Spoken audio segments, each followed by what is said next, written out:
Existían entonces los gigantes en la tierra, y también después cuando los hijos de Dios se unieron con las hijas de los hombres y engendraron hijos. Estos son los héroes famosos de antaño. Génesis capítulo 6, versículo 4.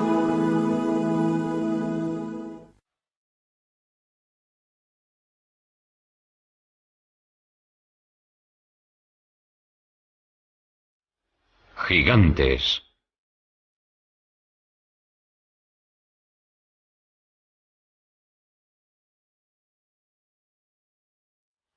Misterio y mito.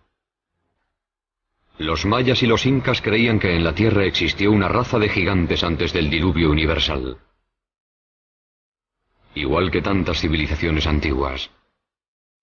Para algunos eran dioses, otros grabaron sus imágenes en piedra o escribieron historias sobre ellos.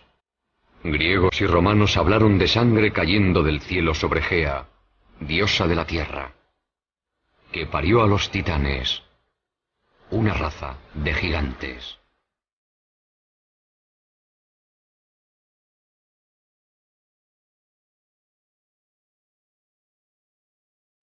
Quizá el más famoso fue Goliat, el filisteo, uno de 5 hermanos gigantes.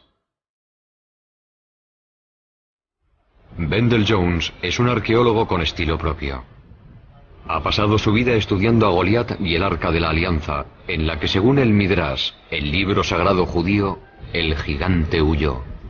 Goliat se abrió camino entre los soldados israelitas, se subió el arca a los hombros, atravesó varias ciudades y devolvió el arca a los filisteos. Fue en este campo, a 25 kilómetros al sudoeste del Jerusalén actual, donde, según la leyenda, murió Goliat. No a manos de un guerrero gigante como él, sino a manos de un niño, David, que según esta losa del siglo IX a.C., se convertiría en el rey de los israelitas. David se defendía con unas tiras largas de cuero negro. Se las colocó enrolladas al brazo y dijo: «Os habéis enfrentado a mí con una armadura, un casco y una espada, pero lucharé contra vosotros en nombre del Señor, Dios de Israel». Y sacó otras tiras de cuero, pero con una piedra dentro.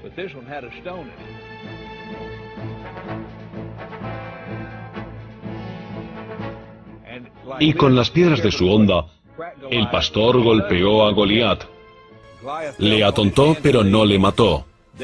Goliat cayó al suelo. David se acercó y le quitó la espada, la enorme espada con la que había matado a tantos hombres, y con ella le decapitó. A 3 kilómetros del lugar donde tuvo lugar esta pelea, hay un montículo cubierto de hierba. Se supone que es la tumba de Goliat, aunque no se sabe a ciencia cierta, porque no se ha comprobado. En Estados Unidos hay muchos montículos que se consideran tumbas, una raza de gigantes. Se descubren cerca de Clearwater los restos de 7 personas de casi 3 metros de altura enterradas hace 200 años. Un autor que ha vendido más de 15 millones de libros y ha escrito mucho sobre gigantes es Brad Steiger. Hay numerosas tumbas de gigantes, algunos de casi 3 metros de altura, y también de mujeres, algunas de ellas de más de 3 metros con cráneos enormes. Y curiosamente, algunos de estos cráneos tenían cuernos, otros tenían 2 filas de dientes y una serie de lo que hoy se denominan anomalías. Pero tenían unos cráneos gigantescos. Eran seres enormes. Restos de gigantes extintos enterrados bajo láminas de pizarra. Un arqueólogo a quien siempre han fascinado las leyendas sobre gigantes americanos es David Hatcher Childress. En torno a 1850, se excavaron varias tumbas en el medio oeste americano. Y en muchos casos, se encontraron personas de casi 3 metros. En muchos casos tenían 2 filas de dientes y también 6 dedos en las manos y en los pies. Lo que encontraron unos mineros en Bridal Veil Falls, California, se trataba de un muro con jeroglíficos muy complicados. Creían que iba a haber oro detrás del muro. Lo derribaron y descubrieron una mujer con un niño cubiertos de pelo y de polvo. Los mismos restos femeninos momificados se han hallado en Texas y también en Death Valley y en otras zonas de California. Estos viejos recortes de periódico son cuanto queda de estos misteriosos gigantes. Al ganador del premio Newsmaker, el periodista Jim Marsh, le interesa la ciencia especulativa. La arqueología estaba en pleno apogeo. Todos acudían con una pala intentando encontrar algo. Lo interesante del hallazgo de estos cuerpos gigantes momificados y fósiles gigantes y huesos es que no se limitaban a una zona concreta. Aparecían en Grecia, aparecían en Italia, aparecían en Oriente Medio, aparecían en Estados Unidos. Y aunque alguno fuera un fraude o una interpretación errónea, sigue habiendo una inmensa cantidad de pruebas de que se trataba de seres gigantes que habitaban la Tierra.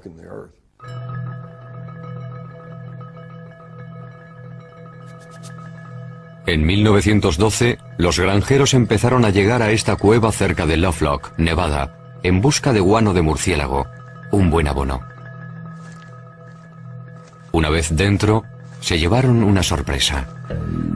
Al cavar en los 4 o 5 metros de guano que había en esta cueva, empezaron a descubrir objetos muy curiosos. Había cestas con cebos para patos e instrumentos de caza y pesca en un lago cercano. Pero después descubrieron algo realmente extraño. Unos gigantes pelirrojos momificados. Estos gigantes medían casi 3 metros de alto. Muchos de ellos estaban momificados, como las momias egipcias. Tenían el pelo rojo y largo, hasta los hombros. Los granjeros estaban asombrados. No habían visto nada igual en su vida. Pero los indios Paiute, que vivían en la zona, sí lo sabían. De hecho, en 1883, Sarah Uyenemuka, una princesa Paiute, había escrito un libro llamado Vivir entre Paiutes. En el libro, hablaba de los gigantes pelirrojos que vivían cerca del lago, en esta cueva. Según decía, eran caníbales. La tribu devoraba a los muertos. Ellos lucharon contra mi pueblo. Mi pueblo recogió madera para tapar la entrada de la cueva. Después mi pueblo prendió fuego y les dijo: si no os rendís, moriréis. Pero no respondieron. Uno de los grandes misterios del oeste es, ¿qué fue de estos gigantes? De esta cueva se extrajeron casi 60 esqueletos. Hoy han desaparecido.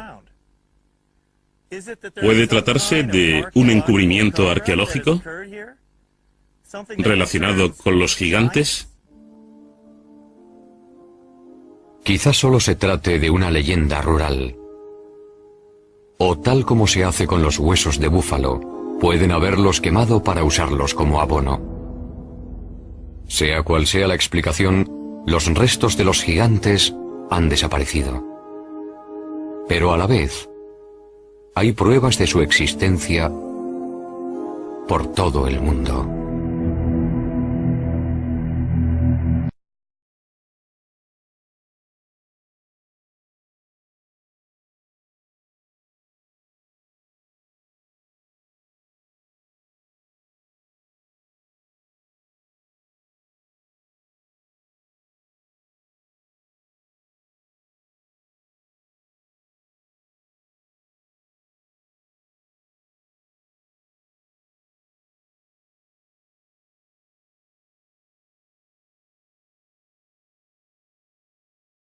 Chile, en el Cerro Unitas, a más de 100 metros de altura, está la mayor imagen de una figura humana del mundo. Figura humana del mundo. ¿Quién lo hizo y por qué? Es un misterio.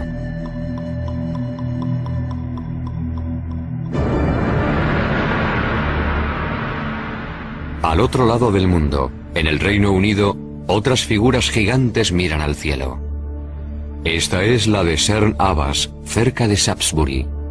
Grabada en piedra caliza, no se sabe en qué época, puede representar a Hércules, el héroe mitológico. A 240 kilómetros de allí está el hombre de Wilmington, con sus 90 metros de longitud. Emerge sobre la campiña inglesa como un dios gigante de otra era. En Gran Bretaña hay representaciones muy variadas relacionadas con los gigantes. Una autoridad sobre el folclore inglés y los gigantes de Gran Bretaña es Jennifer Westwood. En sus orígenes, Gran Bretaña estuvo habitada por gigantes. En aquellos tiempos se llamaba Albión. Y tras la caída de Troya, un héroe llamado Bruto vino con todos sus hombres y decidió conquistar Albión. Batallaron con aquellos gigantes salvajes y mataron a casi todos. Pero había uno, llamado Gog Magog, al que dejaron con vida, que medía 4 metros y luchó contra el duque de Cornualles, llamado Corineo. Fue una pelea con muchas alternativas. Gog Magog le rompió las costillas a Corineo, y este se indignó tanto que cogió al gigante de 4 metros y lo tiró por un acantilado. El gigante quedó destrozado contra las rocas, y su sangre las tiñó de rojo.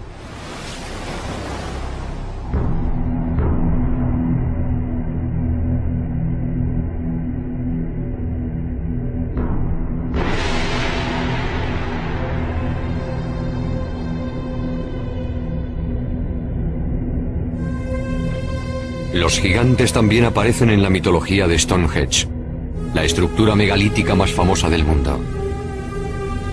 Estas inmensas piedras, la mayor de ellas de 10 metros de altura y 50 toneladas de peso, se erigieron hace miles de años. Los primeros británicos llamaban al círculo el baile de los gigantes, sus supuestos autores.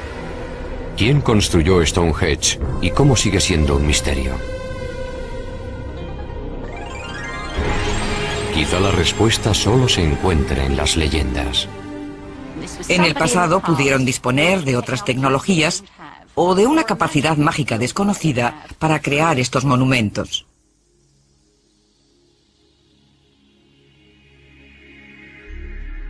Gilgal Rephaim, con su forma de espiral, está en los altos del Golán, a 80 kilómetros de Damasco.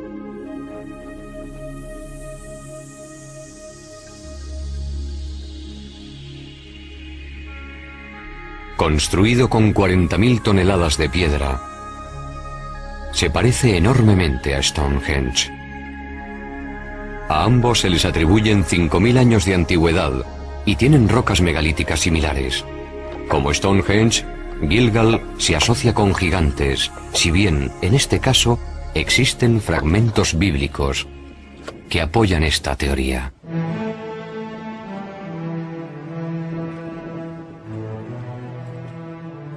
El arqueólogo israelita Daniel Herman está investigando una tumba recién abierta. Evidentemente, esta es la tumba de un hombre muy poderoso. Se ve por el tamaño de las piedras. Construirlo debió representar un esfuerzo enorme y prolongado.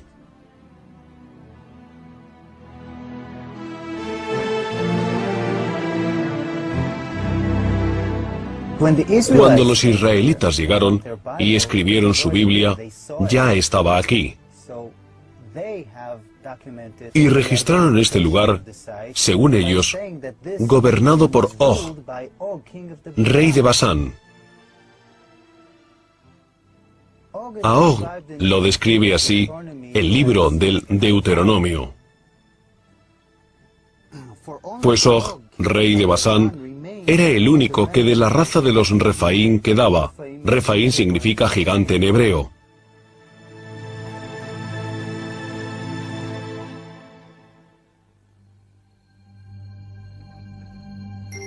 La superficie de nuestro planeta está llena de construcciones enormes, con miles de años de antigüedad. Están en los desiertos, en las llanuras, bajo los océanos, en las montañas como las de Sudamérica. El mundo debió ser como las ciudades de Machu Picchu, Tiahuanaco, Sacsayhuamán. Debió ser un mundo poblado por gigantes que construían sus edificios con grandes bloques de piedra de 200 o 500 toneladas. Ruinas de proporciones desmesuradas se encuentran por toda Centroamérica y Sudamérica.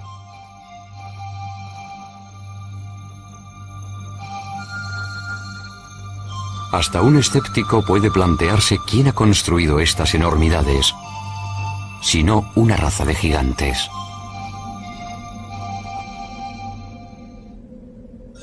Las gentes de Malta creen que esta isla mediterránea fue el último reducto de los gigantes de Europa. Gigantilla, Malta. Un explorador dedicado al estudio de construcciones megalíticas es el autor de Los ojos de la Esfinge, Eric von Daniken. Malta tiene templos gigantescos. Son muy antiguos. No se conoce su fecha exacta. Unos 5.000 años antes de Cristo. Y uno de los templos de Gozo se sigue llamando el sitio de los gigantes, Gigantilla. Según la leyenda, el templo lo construyó una diosa gigante. Los bloques son tan grandes, pesan tanto, que no los pudieron mover personas normales. En Bolivia, a solo 30 kilómetros del lago Titicaca, hay unas enormes plataformas de piedra. La mayor mide 29 metros de largo. Se calcula que pesa 900 toneladas. Está situada a 4.100 metros de altura, en los Andes, sin árboles, madera, nada. No se puede transportar una plataforma de 900 toneladas sin troncos de madera. Incluso con troncos, sería muy complicado. Pero ahí están, se pueden ver, tocar, fotografiar, y no hay ninguna explicación posible. Los indios anteriores a los incas, los aymaras, no pudieron moverlas, así que, ¿qué son? ¿Para qué son? No se sabe.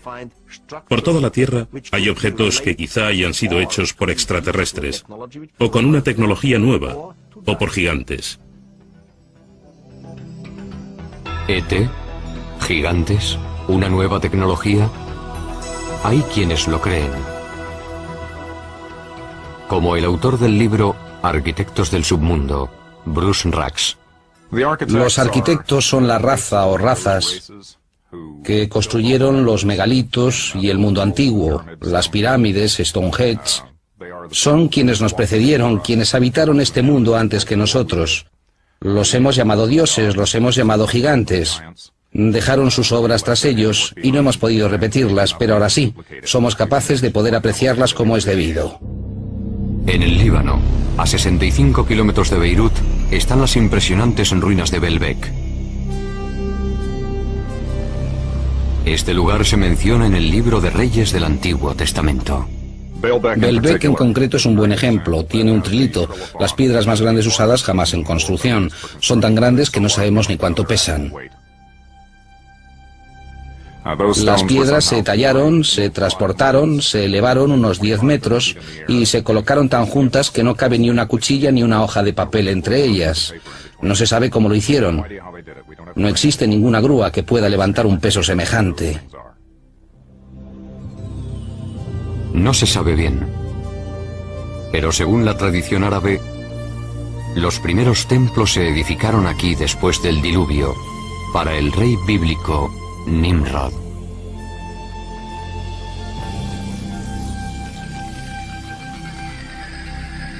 ¿Pero qué significa la palabra gigante? ¿Son monstruos sanguinarios como el cíclope de la Odisea de Homero? ¿O los ogros gruñones de los cuentos infantiles?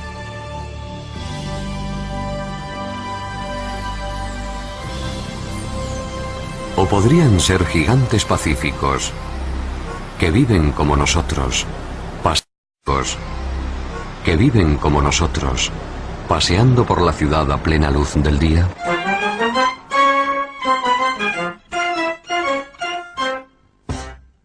Hay dos tipos de personas que pueden considerarse gigantes. Hay gigantes genéticamente programados para ser altos, personas normales cuyos genes les llevan a ser muy altos.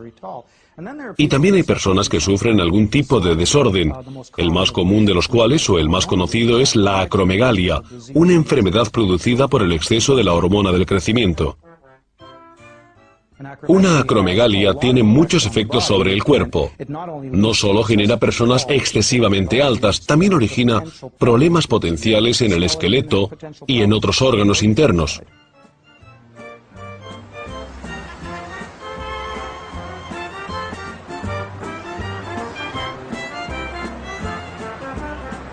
Ryan es un joven sano, normal y bien proporcionado, que mide más de 2 metros. Ojalá yo fuera como él.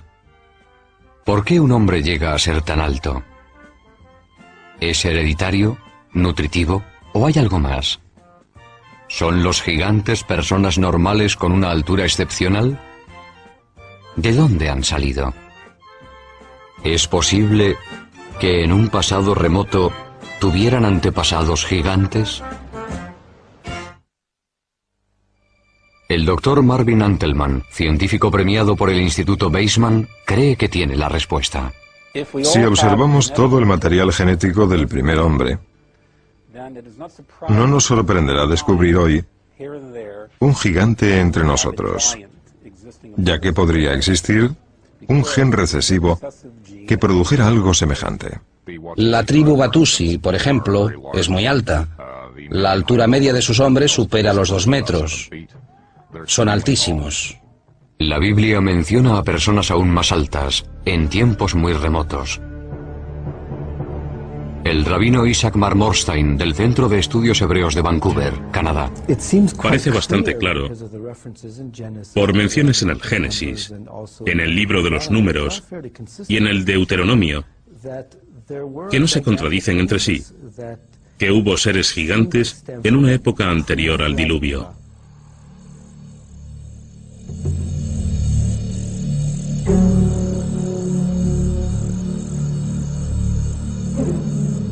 ¿Es posible que las condiciones medioambientales del pasado potenciaran el desarrollo de gigantes? Por restos fosilizados, sabemos que algunas especies, como los dinosaurios, eran mucho más grandes que las actuales.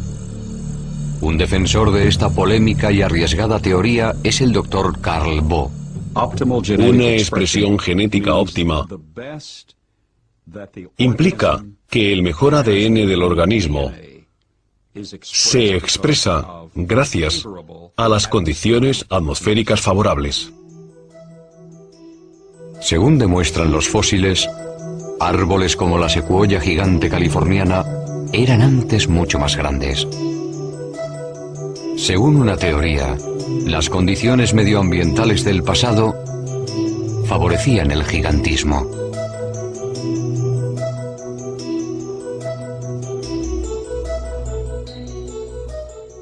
En estas condiciones, las plantas y animales vivían más. Eran mucho más grandes, que es precisamente lo que indican los restos geológicos fosilizados. Plantas mucho mayores, formas de vida mucho mayores. Animales que miden hoy 3 metros, medían 5 o 6 metros. Por ejemplo, un insecto como la libélula. Hoy las alas de la libélula miden unos 12 centímetros. Las de la Meganeropsis, su antepasado según restos fósiles, medían casi 2 metros. En el pasado todo era más grande. Yo creo que en mejores condiciones atmosféricas, las personas no solo vivían más, sino que eran mucho más altas. Los gigantes y dinosaurios no podrían ser hoy como en el pasado, porque las condiciones atmosféricas no lo permiten. Antes del diluvio, teníamos una capa de ozono mayor. Con el diluvio se redujo a la séptima parte de lo que había sido. Por tanto, la vida terrestre actual no tiene la misma esperanza de vida que tenía entonces. Una capa de ozono más fina implica una menor protección frente a la radiación iónica del espacio y en especial para las plantas y para los animales. Mi interés por las condiciones primitivas de la Tierra, después de 35 años de investigación de esos parámetros, me ha llevado a reconstruir el contexto.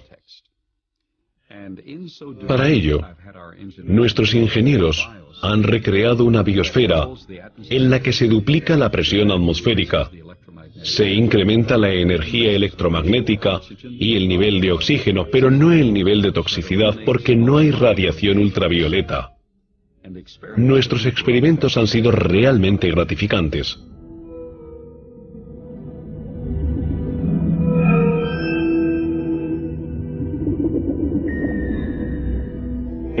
En un experimento científico controlado, hemos medido los efectos de un campo magnético poseléctrico sobre los sistemas biológicos. Tenemos pirañas pacúes que hoy en día alcanzan este tamaño a los 3 años y medio, en condiciones óptimas. Y ahora miden 60 centímetros más y pesan algo menos de 10 kilos. En estas condiciones controladas, estamos produciendo gigantismo a un ritmo acelerado. Aparentemente, el proyecto parece interesante, aunque por ahora no lo hayan duplicado otros científicos. La conclusión es que la leyenda parece cierta, que existieron seres gigantes en el pasado, y que con el avance de la historia humana, o debido a cambios fisiológicos, mentales o espirituales, los seres supervivientes son más pequeños por su carga genética. Pero la posibilidad de que existieran otras subespecies humanas parece establecerse claramente en la Biblia. En el libro de los Números se dice que Moisés, tras vagar por el desierto con su pueblo, envió a sus hombres a buscar un lugar de asentamiento. Estos llegaron a Hebrón. Al volver le dijeron: allí vimos ciertos monstruos hijos de raza de gigantes que en comparación con ellos parecíamos como langostas.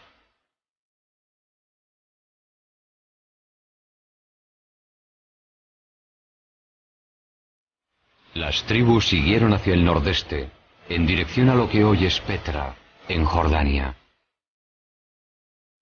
Y allí también, según la Biblia, había gigantes. Fueran donde fueran, hallaban huellas de gigantes.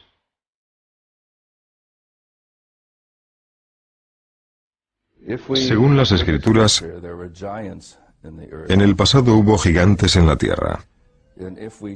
En sentido literal, no simbólico. Quiero decir que eran hombres poderosos y muy hábiles. Es decir, que los primeros hombres, los primeros humanos, eran gigantes. O puede ser que los gigantes vinieran de fuera. Que la tierra fuera como una colonia. Este concepto es sorprendente. Pero un pueblo más antiguo que los israelitas pensaba lo mismo. Escribieron que los gigantes eran seres celestiales, no terrestres, que venían de otro planeta.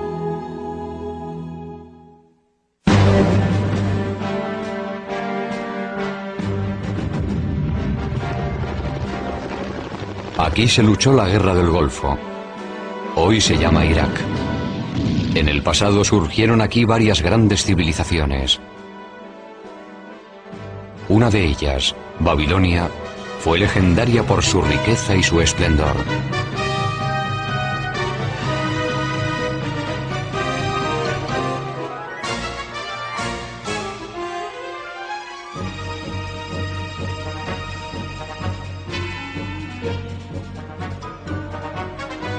Pero antes de Babilonia, tanto como 6000 años antes, surgió otra civilización notable. Eran los sumerios, que poseían una civilización enormemente avanzada. Fueron los precursores de numerosos logros posteriores. Enormemente avanzada. Fueron los precursores de numerosos logros posteriores.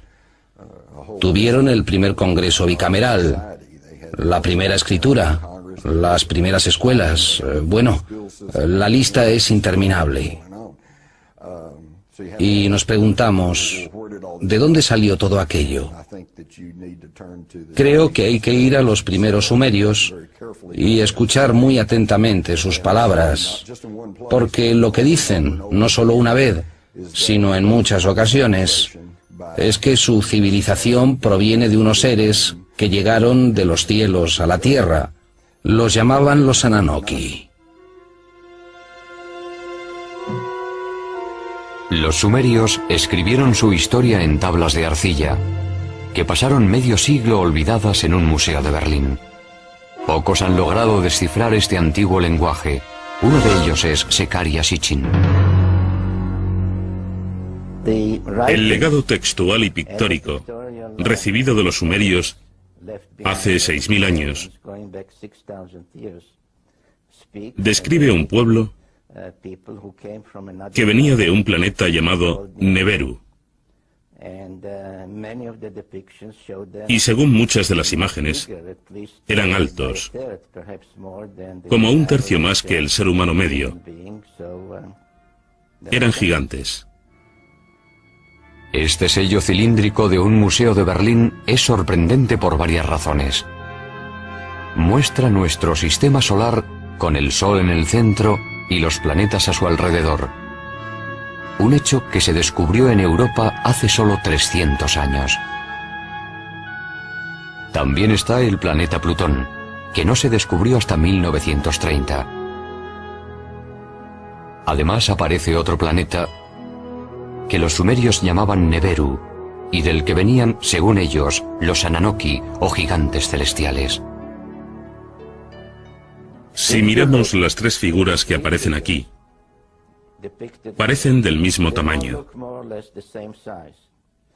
Pero teniendo en cuenta que este es un dios y que está sentado,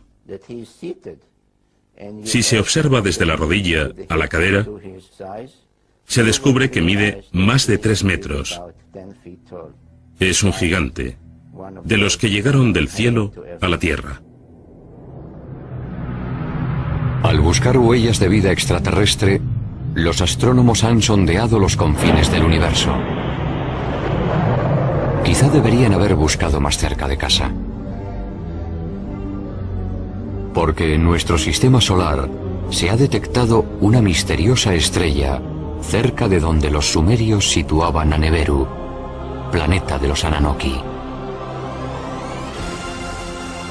Para los creyentes es la prueba concluyente de que los gigantes celestiales existen.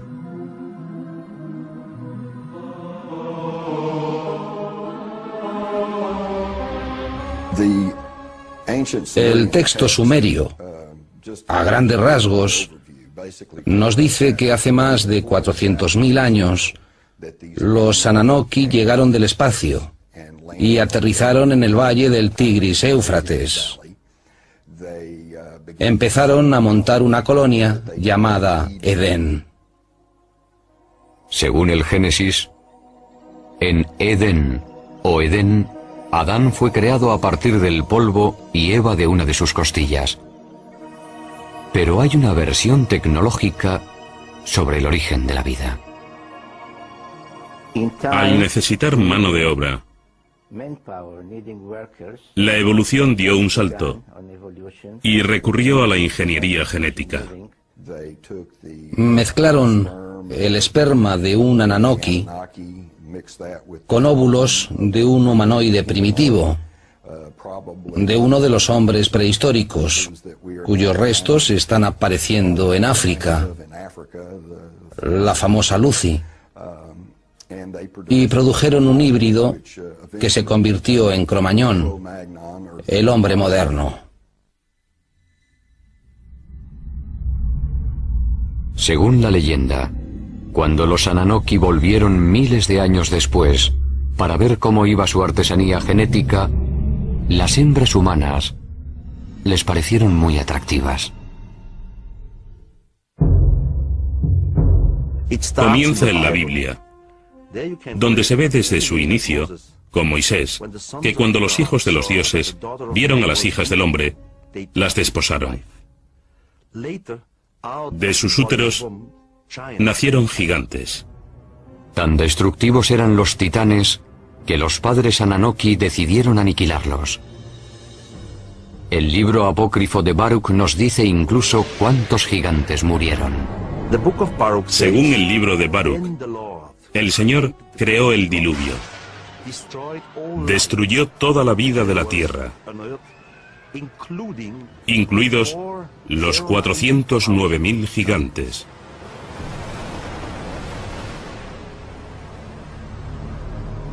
Según parece, algunos titanes sobrevivieron. Pero su reinado en la Tierra se acabó y los humanos se convirtieron en la especie dominante. Pero los gigantes viven en nuestra memoria, como algo arraigado desde el principio de nuestra existencia. Para algunos es más que un simple recuerdo. Quizás son los que nos informan de un número creciente de gigantes saliendo de los ovnis. Estos creyentes aseguran que los Ananoki, o gigantes celestiales, van a volver. En los últimos 10 años, han aumentado los avistamientos de ovnis con ocupantes gigantes.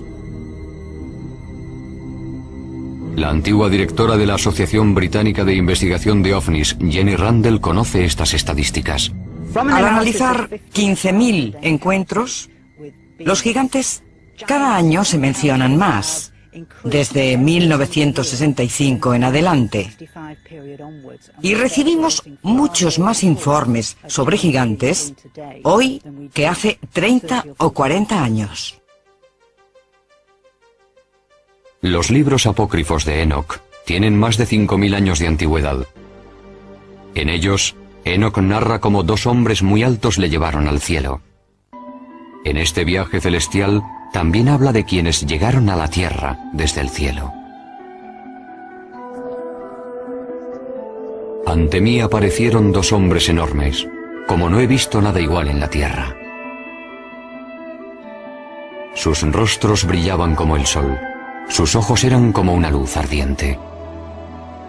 Y me alzaron y me llevaron al primer cielo. Y vuelan con sus alas y van de un planeta a otro.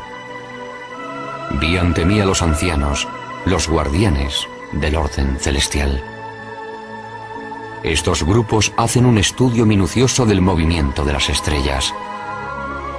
Enoch es llevado al cielo al menos 3 veces. Y hoy diríamos que fue transportado a una nave nodriza. Allí discute con los altos mandos, sean cuales sean. Imaginemos que el comandante de la nave. Es decir, que Enoch fue víctima de una abducción alienígena. Puede parecer una interpretación absurda de un texto antiguo. Por otra parte, las historias de abducciones actuales no son muy distintas. Los mayores medían entre 2 y 3 metros. Tenían pelo blanco, piel pálida, casi albina, ojos azul claro. Vestían túnicas blancas y no llevaban zapatos. Se comunicaban por el sonido y también mediante telepatía mental. He revisado el manual de uso de mi cerebro y no se dice ni en letra pequeña que los sueños son entre las 11 de la noche y las 8 de la mañana. En general es así, pero sabemos que el cerebro puede crear imágenes muy nítidas, muy reales, que solo son alucinaciones. Pero lo ocurrido en la ciudad rusa de Forones no es fácil de explicar, porque hubo al menos 20 testigos. ¿Pudieron soñar todos lo mismo a plena luz del día? En septiembre de 1989 ocurrió algo en la ciudad de Voronezh, a 300 kilómetros de Moscú, que llamó la atención de la prensa mundial. Durante semanas se vieron luces extrañas en el cielo, y el 27 de septiembre se informó de que en un parque público había aterrizado una nave de la que bajaron 3 figuras gigantes. Había aterrizado una nave de la que bajaron 3 figuras gigantes. Nada, ni remotamente parecido, había ocurrido jamás en Voronezh. Antes de venir a América en 1990, el periodista ucraniano Paul Stonehill informó sobre Voronezh para la prensa internacional. Los investigadores del suceso de Voronezh, que eran científicos, geólogos y también algún militar, fueron al lugar inmediatamente. Justo después, estuvieron allí el 3 de octubre, estudiando y recogiendo pruebas.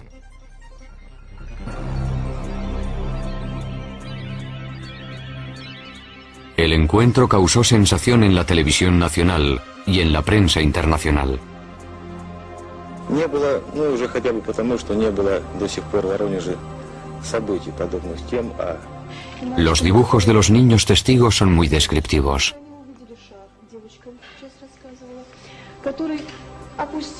Llamó la atención de la prensa mundial porque lo confirmó TASS, la agencia de prensa soviética, que hasta entonces no daba credibilidad a estos asuntos. Pudieron hablar con muchos testigos, tanto adultos como niños, policías, profesores, alumnos, científicos que habían visto ovnis parecidos o distintos. La cuestión era que unos seres gigantes salidos de una nave extraña, después de investigar en Voronezh, habían vuelto a su nave y se habían ido.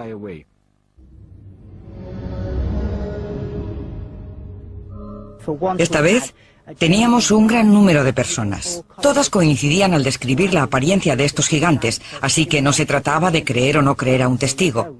Era imposible no creerlos porque había muchos de ellos hablando de lo mismo. Yo estaba en el Parque del Sur, cerca de la carretera, y vi un objeto volador a una altura de entre 200 y 250 metros. Se quedó a la misma altura, sin moverse horizontalmente. Eso me interesó mucho, porque no podía ser un globo meteorológico. Hubo un chirrido, como una perforadora en plena tarea, quizá haciendo un agujero en el suelo. Las criaturas salieron de la nave. No parecían personas normales, eran mucho más altos. Tenían hombros, pero no vi la cabeza. Era enorme, muy grande, más que nosotros. Parecía muy fuerte. En 1989, Sergei Makarov fue uno de los colegiales que estaba en el parque de Voronezh. Recuerdo un grupo muy grande de personas, todos asustados, todos pálidos. Yo estaba asombrado. Denis Mursenko era otro niño que estaba en el parque aquel día de septiembre de 1989. Vi unas huellas y un hombre muy raro. Parecía normal, pero era muy alto.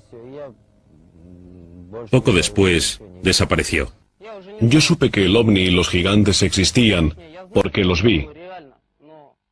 Pero ahora al recordarlo, me parece como un cuento de niños.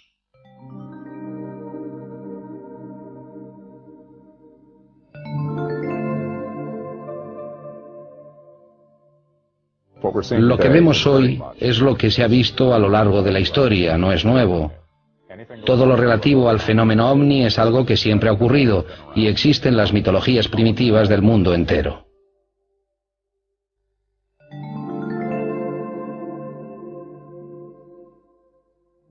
Están las leyendas. Y también existen pinturas rupestres de seres gigantes y pisadas. Yo creo que existió algo en el pasado, y este algo era mucho mayor que los humanos. ¿Eran realmente nuestros padres? Eran los patriarcas que nos precedieron, mencionados en las leyendas, los gigantes del Olimpo, nuestros antepasados.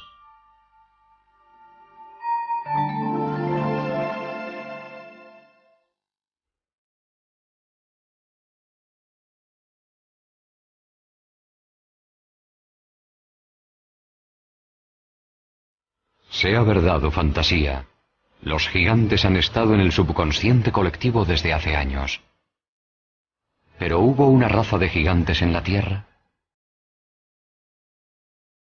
Los textos antiguos y las pruebas lo sugieren. ¿Y es posible que los genes recesivos de quienes miden más de 2 metros hoy estén conectados con una raza de gigantes? Casos como el de los gigantes de Forones hacen pensar si van a volver los gigantes divinos de los sumerios. Pero sean reales, imaginarios o alegóricos, una cosa es cierta. El misterio y el mito de los gigantes nos acompañará durante mucho tiempo.